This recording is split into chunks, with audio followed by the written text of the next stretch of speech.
Bueno, perfecto. Por fin, después de todos estos prolegómenos técnicos, no sé si ya estamos grabando. Sí, estamos grabando. Perfecto. Eh, Estamos hoy, pues, en un espacio de pensamiento y de búsqueda de datos e información de diferentes ciencias, de diferentes fuentes, experiencias, buscando, por supuesto, que todos esos datos sean válidos aquí en el espacio, o sea, que tengan, sean sostenibles, que sean sustento en este espacio del fenomenólogo, como me he dado a llamar, con hoy particularmente con el economista y también familia mía, mi tío José Manuel Serna, economista de larga trayectoria. Bueno, él mismo podrá hacer su presentación en este momento. Entonces, bueno, yo aprovecho es solo de aclarar, hemos hecho varios intentos de esta entrevista, sobre todo por la importancia que ahora tiene, a pesar de lo informal, que puedan ser muchos encuentros como este, hoy por hoy las búsquedas de nuevas formas en todos los niveles, en todos los campos, ¿no? Que nos proponemos desde el espacio del fenomenólogo, de nuevas formas de contar la historia, nuevas formas de integrarnos, se debe a un proyecto que ya hubo durante el siglo pasado que se llamó Contracultura, es decir, tiene ese precedente. ¿Y en qué consiste? Bueno, en que si venimos de un periodo de guerras y de confrontaciones, en esta época se está buscando de alguna manera o unas formas que lleguen a otros resultados y por lo tanto se revisan las metodologías y las premisas y las intencionalidades. Durante el siglo pasado, eso que se llamó contracultura inició ese proceso. Digamos que quedó como suspendido en medio de la cultura de consumo según como lo que interpretamos nosotros y hay yo, el fenomenólogo y todos los que me conforman, ¿no? A ese nosotros me refiero. La gente que uno recuerda, la gente con la que uno ha hablado para poder tener un discurso, ¿no? En realidad, pues ya seguramente entraremos en el tema de la fractalidad, que es una de las ciencias descubiertas por el, según hemos conversado antes, por mi tío José Manuel Serna en su búsqueda de otra forma de economía, ¿no? O sea, su búsqueda de estudiar la economía del ocio, eso es lo que entendemos. De todas maneras, bueno, eh, ahora puedes empezar tú, José Manuel, esa, con tu introducción, ¿no? Personal y del tema de tu tesis doctoral, Economía del Ocio. Y el título real, ¿no? Que tengo entendido que es un poco más largo. Bueno, ok. Gracias, Arimiro. Bueno, este es un trabajo que se hizo entre 1996 y el 2003, una investigación dentro de un curso de doctorado del CENDES que se llama Economía del Ocio, Perspectivas y Prospectivas. El objetivo de este trabajo era determinar cómo a lo largo del desarrollo del occidente capitalista eh, se ha generado una actividad económica muy compleja y muy amplia en actividades de entretenimiento, lo que podríamos llamar la industria del ocio o las industrias del tiempo libre. En la investigación encontramos pues que el ocio es una necesidad humana básica. En el orden de la pirámide de Maslow, un psicólogo norteamericano que construyó una pirámide sobre las necesidades humanas, el ocio en orden de importancia es la tercera necesidad del ser humano. La primera es la alimentación, la segunda es la seguridad y la tercera es el ocio. Entonces ya allí encontramos una existencia fundamental del ocio, más allá de la cultura productiva o de cualquier otro orden histórico. Entonces, en el ser humano existe esa necesidad. Y también existe en la naturaleza en general, quizá incluso en la física. Pero para no extendernos mucho, podemos señalar que eh, desde los comienzos de la humanidad, desde la vida primitiva, los hombres tenían momentos del día o momentos de la semana de entretenimiento. Cuando llegamos a Grecia, que es el comienzo de la cultura occidental como la conocemos hoy, encontramos que el ocio era una, digamos, una actividad que estaba muy relacionada con lo que hoy llamamos filosofía y que era la actividad que hacían en el ágora los comerciantes después que trabajaban en las mañanas. El ágora era como una plaza, se reunían en la tarde a conversar y a eso se le llamaba escolé o escole. Entonces, para los griegos, eso constituía una actividad muy importante y de allí nació lo que es la poiesis y todo lo que es el conocimiento, pues en general, la filosofía y hoy en día la ciencia. Para aquel momento se llamaba filosofía. Luego en Roma encontramos también que se mantiene una parte de la actividad humana relacionada con el ocio a través de lo que se llamó el otium. El otium no era otra cosa que el otium no era otra cosa que lo que la sociedad imperial romana le ofrecía a la población, actividades de carácter deportivo, de carácter, digamos, de entretenimiento, etcétera, que incluía el circo romano. Y de allí, pues, la herramienta, pues, de control y de tipo político que llamaron pan y circo. Es decir, los romanos salían 6 meses a hacer guerra, a conquistar y colonizar el territorio, y pasaban los 6 meses de los climas más difíciles para la guerra, los pasaban en Roma, me imagino que sería la primavera y el verano. Y en esos periodos ellos disfrutaban pues ampliamente de todas las bondades, de la riqueza y el bienestar que les producía ese estilo de vida imperial. Cuando llegamos a la Edad Media, el tiempo libre comienza a ser cuestionado por razones de orden moral. Y entonces surge una ética religiosa de la vida, donde la pereza era considerada un pecado.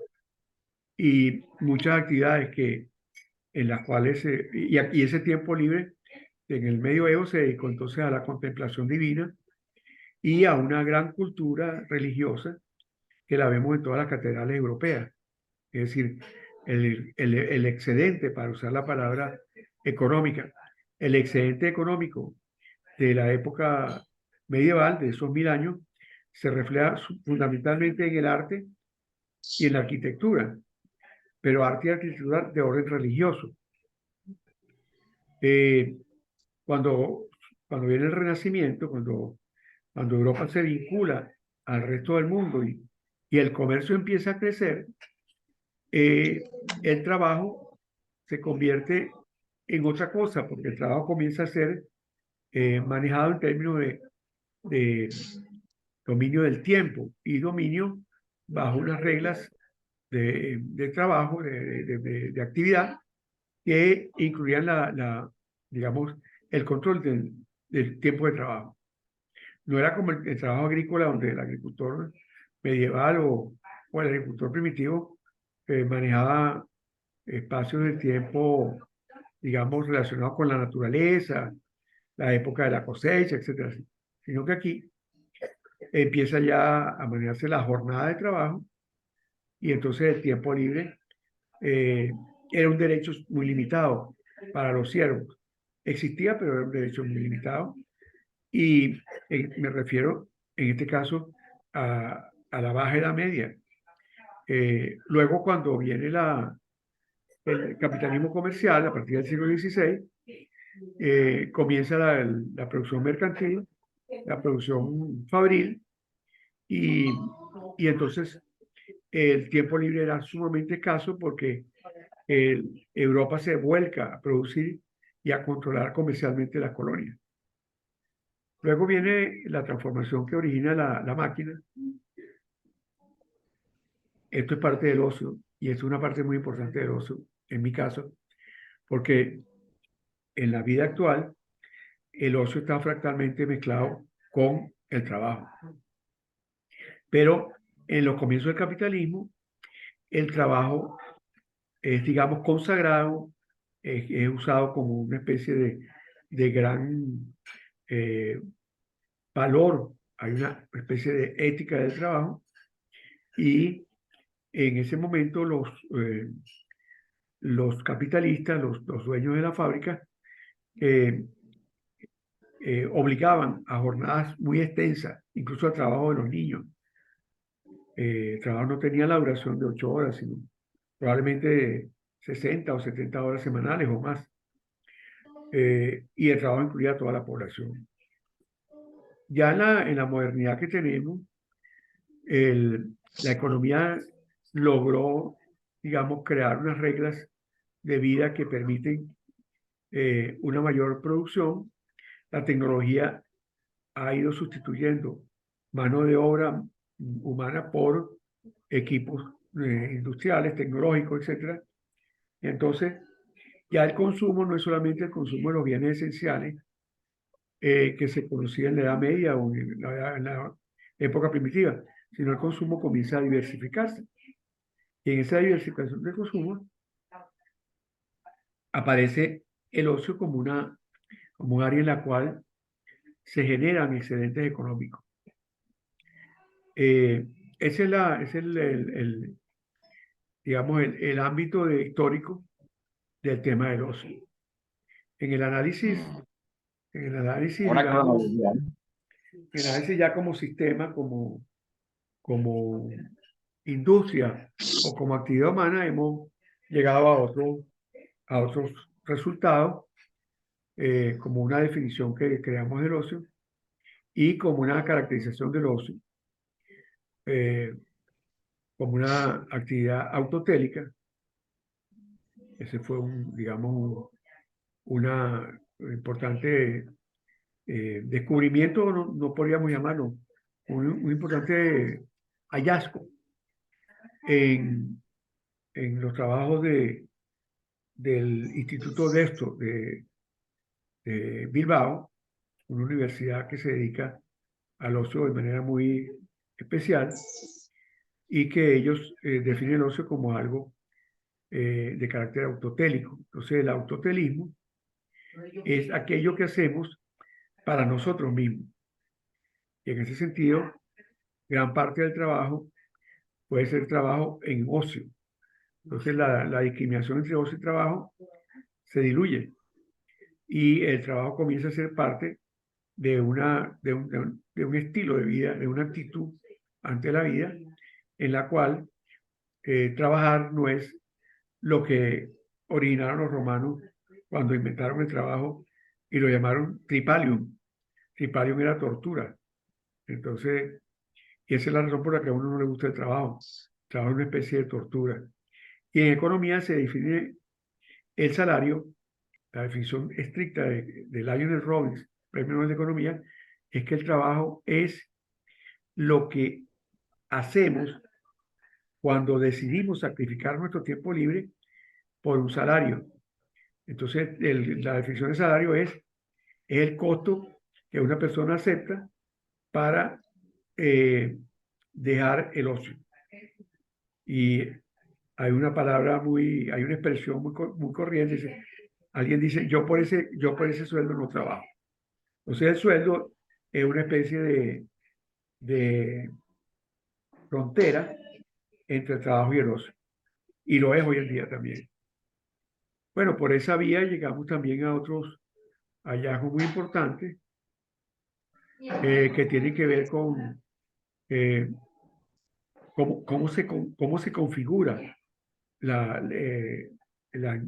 cómo se configuran las industrias, actividades y bienes y servicios del ocio a medida que avanzamos en esta última etapa de modernidad y posmodernidad, en la cual ya no hay producción de bienes y servicios fundamentales, sino que la mayor parte de la producción es de bienes suntuarios, de bienes relacionados con el descanso, el entretenimiento, el disfrute, y dentro de eso, Pero vamos a puntualizar una cosa, ¿no? ajá, Porque ahí es donde es importante. O sea, estamos llegando, hay un punto en el cual algo se invierte, ¿no? Y empieza a haber una gran inversión en la economía, hay mucho espacio económico en función del ocio, o antes no era igual. Bueno, es que lo que pasa es esto, el ocio existía como una necesidad humana, pero cuando la creación de riqueza se convierte en el símbolo de las naciones, y ese fue el trabajo de Adam Smith, o sea, la búsqueda de la felicidad del hombre eh, se va, digamos, encontrando cada vez con mayor, vamos a decir, intensidad con la riqueza. Y la riqueza es un valor que, que se hizo, en principio, se hizo visible y se hizo importante en el intercambio. Pero el intercambio que era en trueque era muy limitado. Y entonces se empezó a hacer el intercambio sobre la base del dinero. Entonces toda una cultura, toda una literatura, todo un arte empezó a hipostasiar todo lo que tenía un valor por su escasez. O sea, había unos bienes escasos como el oro y la plata, las piedras preciosas, que eran escasos y que poseerlos le daba un privilegio a quien lo tenía. Y de allí empezó a usarse ese tipo de bienes para el intercambio. Entonces surge la moneda, surge la riqueza en, en, en bienes especiales, oro, plata y dinero, y el dinero surge como una referencia que al principio estaba en su contenido, estaba el oro o la plata, pero con el tiempo se convirtió en una unidad de cambio virtual, formal, en papel, por ejemplo, el billete. Y entonces apareció la economía ya organizada, la economía capitalista del mercado, en la cual el dinero eh, pasa a ser el gran eje del funcionamiento de la actividad económica e incluso de la vida. Entonces la riqueza se convierte allí en el eje en el paradigma pues, por el cual se lucha. Y luego de eso, La riqueza, o sea, ya no el tiempo que puedes tener de ocio, ¿no? no ya, a medida que en la sociedad se impone, digamos, una vida disciplinada para el trabajo, ¿verdad? Entonces, y eso no empezó en el capitalismo, eso empezó también desde las comunidades primitivas, pues el intercambio. Pero a medida que surge la riqueza como un privilegio de algunos, ¿verdad? Quienes trabajan entonces venden su trabajo por esa riqueza. Entonces esa noción de riqueza, eh, que hoy en día es también materia de transformación, porque ya se está pasando de la riqueza respaldada en oro y piedras preciosas a una riqueza respaldada en valores abstractos, en algoritmos que implican la aprobación de todo el conjunto social, que son las criptomonedas. Pero en general el ocio, digamos, constituye un ámbito de la vida humana que cada vez más abarca mayor cantidad de tiempo y mayor cantidad de recursos para su disfrute y para su producción. O sea, en Estados Unidos se dice que más de un 30% de la actividad económica es para el ocio. Y probablemente esto no solamente es para Estados Unidos, sino para países también más atrasados. Hay una gran cantidad de actividades de tiempo libre, ¿verdad? Que implican la existencia de una economía del ocio. Yo creo que con esto podríamos estar como Bueno, terminando una primera sección, un primer capítulo. Y sí, si claro, pero Argimiro vamos a revisa ejemplificar esto, eso último, ¿no? Cuando te bueno, la economía del ocio, seguramente tiene mucho que ver con todos los millones que cobra un beisbolista, claro, un actor claro, de cine, etcétera, claro, ¿no? Ya, esos claro. millones son la prueba de que hay una gran economía, invertía gran cantidad de gente, tiempo para ver esas películas, tiempo para ver los Por, partidos, etcétera, etcétera. claro que sí, porque todo gira en torno a la escasez. Entonces, una voz muy bonita que antes, 2 siglos atrás, había que entrar en un teatro para escucharla, ahora la escucha uno con un teléfono. Pero esa voz muy bonita, si la escuchan millones de personas, justifican entonces una, una compleja relación entre productores de otros bienes y los consumidores de esa música que le Wow. proporciona al propietario, al que tiene el talento, le proporciona voy a decir, un privilegio de ser muy escaso su mérito, su gift, su talento. Y eso pasa con los peloteros, con los boxeadores, con, con los músicos, eh, con los deportistas en general, con los artistas también, los pintores, etcétera. Claro, claro. Ahí es donde entonces entramos en el periodo más polémico en el que nos podemos referir al ocio. Bueno, para cerrar y hacer el enlace a este pequeño video, precisamente aquí en la comunidad donde yo estoy viviendo, se cerró el acceso a una cascada de manera gratuita e inservible, ¿no? O sea, la empresa que cerró el acceso a la cascada no está haciendo realmente nada ahí, nada por el estilo, ¿no? Es como una especie de restricción del uso, ¿no? La lectura que uno hace que, bueno, hay que razonarlo, ¿no? Hay que cerrarlo, se busca una reacción al respecto, pero es un espacio donde básicamente no hay comercio, no hay nada, sino simplemente la comunidad va a bañarse. Pero claro, hay oro, ¿no? Hay Claro. bastante oro, solo que no se está explotando todavía. Entonces, claro, vamos a dar el paso en el siguiente programa ya a la fractalización y al mayor nivel de complejidad que seguramente nos va a llevar a hablar, como ya asomamos en el intento de conversación que no pudimos grabar, sobre fractales, ¿no? Y rizomas y otras formas ya complejas en una sociedad que es la que estamos revisando, ¿no? Pero quedemos pendientes para el siguiente programa con el señor José Manuel Serna, mi tío. Sí. Muchas gracias. Algo que decir. No, no, muchas gracias. En la próxima sesión hablamos un Listo, poco listo. de cómo funciona todo Continuamos. esto. Ok, No concluyamos nada todavía. Continuamos entonces. ok. Listo, Hasta, tío. hasta pronto. Encantado. Estamos pendientes. Chao.